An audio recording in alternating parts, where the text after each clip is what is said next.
Hi, Dr. John with Pro Chiropractic, and today we're going to demonstrate kinesiotaping and a special method of kinesiotaping for shin splint. So the things that you'll need for this are some adherent for the tape, two strips of long tape, 4 strips of short tape, and 2 popsicle sticks or tongue depressors, and a sharp pair of scissors as well. Okay, so we have Shanda here, and we're going to demonstrate this. So what you want to do first is you want to have the tongue depressor not right on the bone, but right against the bone where the irritation of the shin splint is. Okay?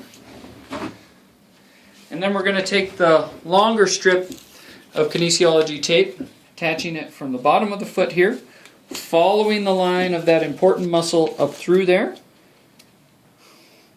right against, and up.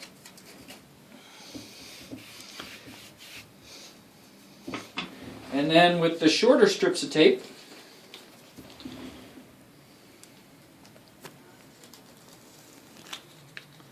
you're going to take, and with that first strip we use about 10 to 20% tension. On the next one, we're using about 50% tension to hold that down.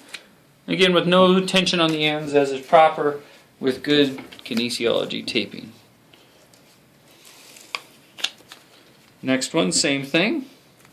Anchoring down the kinesiology tape. And you can see underneath where that is, right against the bone. This should stay on during practice, even in showers and everything, for about 2 to 3 days.